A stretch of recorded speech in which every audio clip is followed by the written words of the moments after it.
Today, it's a special show. I am joined by Jets punter Thomas Morstead to talk all things New York Jets, who recently just inked a 2-year extension. Let's roll. Jets, Jets, let's go. Jets wide receiver Wesley Walker. Wesley, how you doing today? ESPN writer Mr. Rich Cimini, Jets reporter for The Athletic, Mr. Zach Rosenblatt, Hall of Famer and Jets legend Mr. Marty Lyons. Your host, Connor Law. Here we are, Wednesday afternoon. Special show today. We are joined by Jets punter Mr. Thomas Morstead. Thomas, how are you doing today? I'm great, Connor. Thanks for having me, buddy. Appreciate you coming on. Congrats on your 2-year extension. You ready to get right into it? Sure, let's do it. So we're gonna start right with your extension. What does it mean to you that you are back on a multi-year deal with this team? I know a lot of fans were getting frustrated as we thought you should be back right away, and then we see the tweet from Rich Cimini that you were not able to ink the deal until when free agency opened that Wednesday. So what does it mean to you to get back on this team on a multi-year deal? Super excited. I thrive with stability and being able to plan with my kids and figuring out the school situation and just knowing that, I'm the guy this year. It just makes a lot of things, just more stable for us, and we can kind of plan and do everything right for the family. So really grateful for it. And, hopefully that sort of stability will bleed over into me playing really well for the team and on for, a few. Yeah, I definitely agree with what you're saying. And we also bring back, as you have, holder of Greg's balls, we bring back the one, the only, Greg the Leg Zerline. It's great to have you both back and, still hoping we can get Hardy back as that special teams unit. All three of you guys were incredible. And then obviously Thomas Hennessy is still with this team for 2024. And, going to our next question, Aaron Rodgers went out on a podcast and called you and the special teams unit a quote weapon, and he had high praise for all you guys. What does that mean to you that QB1 is giving you guys massive shout outs?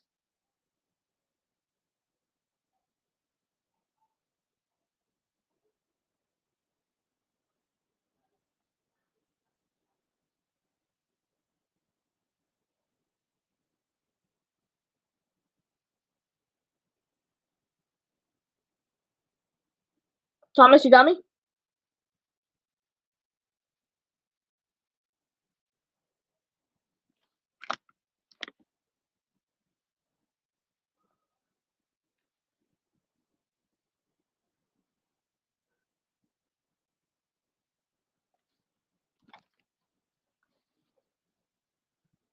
You got me?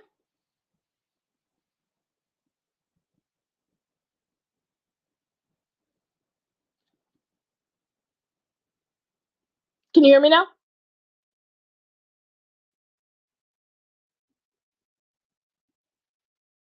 think you are muted.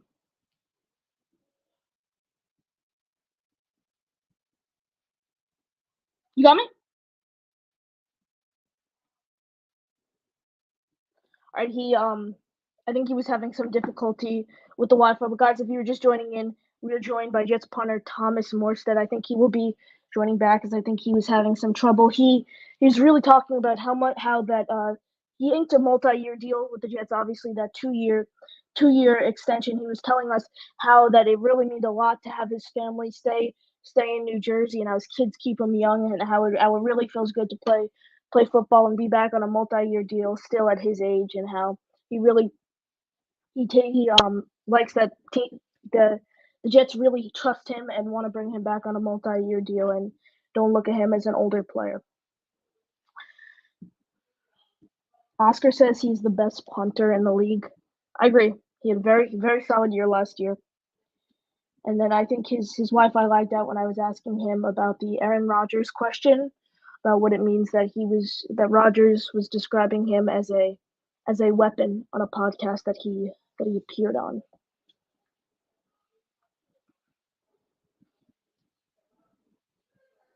Yeah, guys, if you're just joining in, Thomas's Wi-Fi is having some difficulties. He should be joining back soon. And I think he's back in. You got me, Thomas?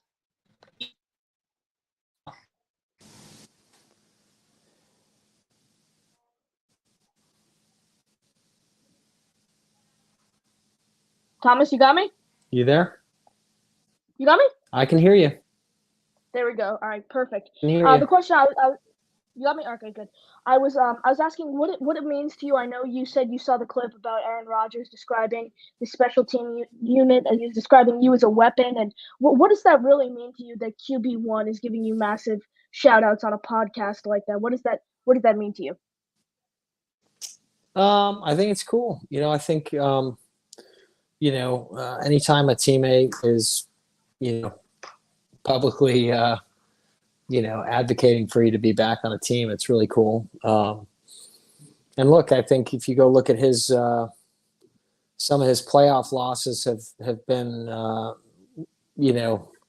highly special teams related, and so I think he, through experience, has the has that lens of the value that you can bring, or the value that can be lost if you don't have guys that you can depend on.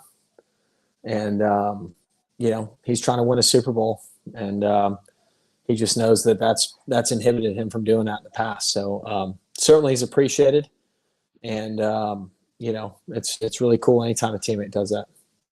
I mean, I agree. He gave the whole special teams massive shout outs, as you guys deserve. You guys had incredible year, all four of you: Hennessy, Hardy, you, yourself, Greg the Leg, everyone on that unit, even the guys that aren't just special team guys, that whole unit. And moving on to my next question. Obviously, you had the most punts. You had 99 punts last year, most in football, and you had the second most inside the 20. Did you do anything different to prepare your body pregame, on the sideline, at halftime? Did you do anything different to kind of acclimate to that?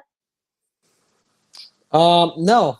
I mean, the number of kicks I hit in a game is probably irrelevant to, me getting tired. I kick a bunch during the week when I kick, and during the game, I don't kick at all on the sideline. Like the kicking net that you see guys kicking into, I won't hit one ball in that net all season. So I just have some drill work that I do to stay loose, and some stretching that I do to stay loose. So whether I kick one ball or 10 balls during a game is not going to make me feel any more or less tired.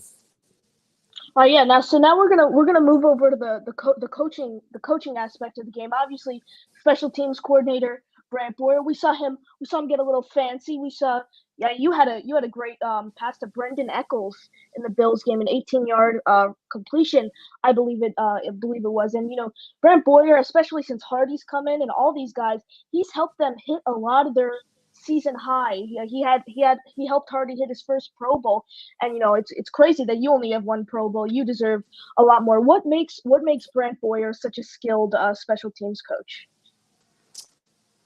Well, I think number one, he has unconscious competence, and what I mean by that is, he doesn't need to prep to explain any aspect of special teams, right? He played a game in the NFL for over a decade.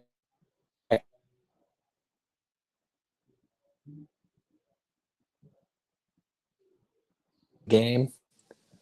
And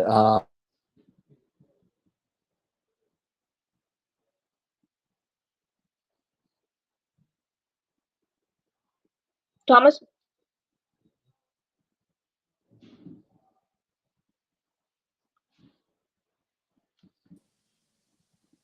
You there?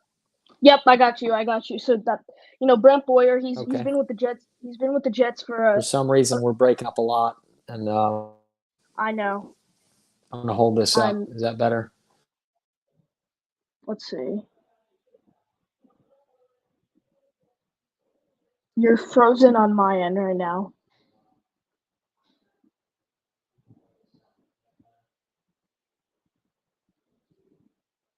You are frozen for me right now. You got me? I I think can you're hear better you. now.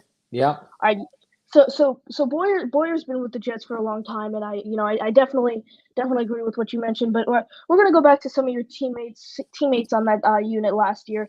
Obviously, Justin Hardy is still not he hasn't resigned. He's a free agent right now. What would it mean to you if we can bring Hardy back to have the whole band back together for 2024? Look, I'd love Justin to be back. His first 4 years were in New Orleans with me, and then I've had a half a year in 2021 with him, and then this past 2023 season with him, and Justin's family, and we've done a lot of record-breaking stuff together. So when you have somebody out there like that, it just allows you to play a little freer and a little more aggressive, knowing you got somebody out there like that. So it would be awesome if he was back for sure. Yeah, speaking of record breaking, I would just like to congratulate you. First, we've talked about your deal, which congratulations, and then obviously your kick was ranked number one, the onside kick on Good Morning Football today, in that they were ranking top five onside kicks, and your kick in the Super Bowl was ranked number one. So congratulations on that. And I'm gonna um I'm gonna ask you a question now about your number. Obviously, you handed number five to G Dubs for 2024, and you're wearing number six this year. What made you choose number six? I know you won a Super Bowl with number six. You did put a social media poll up, and I did vote for number six because hopefully that could bring us a ring. But what made you choose six? Well, I originally chose 4 when I got here to the Jets in 2021, just because I had Mhm. 4 kids and I was going away, and I wanted them to be knowing I was thinking about them because it was kind of a mid-season thing. And then when I showed back up here in 2023, 4 was not available, and so me and my wife were hoping to have a fifth kid, and the reason we chose 4 before was because we had the kids, and so said, all right, well, would you kind of jokingly put it out there that maybe I could put the pressure on Lauren to have a fifth? And I always knew it was a 1 year deal because when I got the jersey, they had said, well, look, you can only have it for a season because G Dub's going to have it moving forward. And I said, yeah, that's fine. So we just had a little fun with it. We are pregnant, expecting a baby here in about 11 weeks. And Congratulations. so, yeah, thank you. So just thought we'd keep the number order rolling, and jokingly said maybe a little too early to expect number 6 from my wife when we don't even have the fifth one out yet. But I wore 6 for 12 years and did a lot of cool stuff in number 6, and it just felt like the right thing, the next number to go to. Yeah, you've went 4, 5, 6 now with the Jets, and you obviously mentioned when you were with the Jets in 2021 before you went and played in Miami. What made you choose the Jets when you were leaving Miami and you were choosing a new team? What made you say, okay, I want to go back to East Rutherford for 2023? My bad.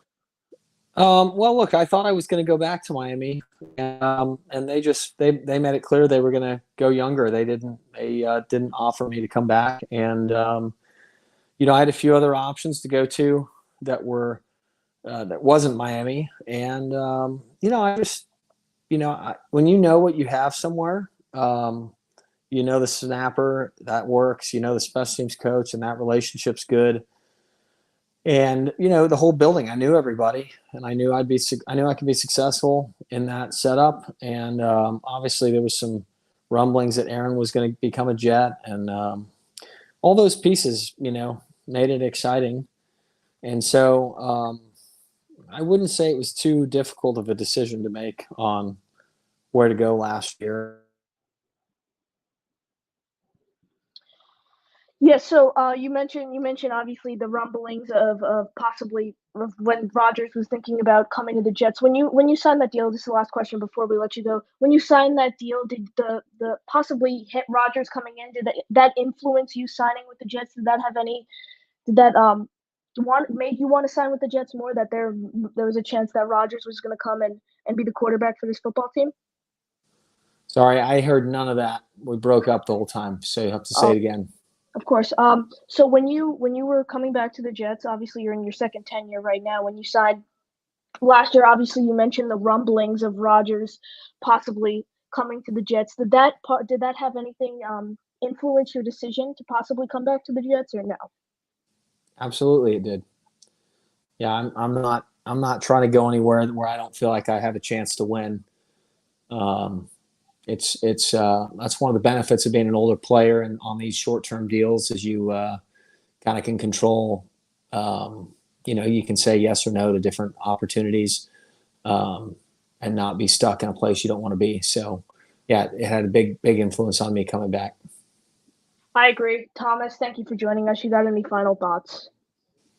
No, I'm just excited to be able to do this, Connor. I think it's super cool Of what you're course. doing, Thank and you. just keep chipping away. I think when you go into doing something like this as a young person, you're going to have a lot of learning to do and a learning curve. But I think it's if you're excited about doing it, keep doing it, buddy, and you'll be able to grow it into something awesome. Thank you, Thomas. I appreciate you joining us. Everyone, thank you guys for watching. And as always, JETS, Jets, Jets, Jets. Yes, sir. Thanks, Connor.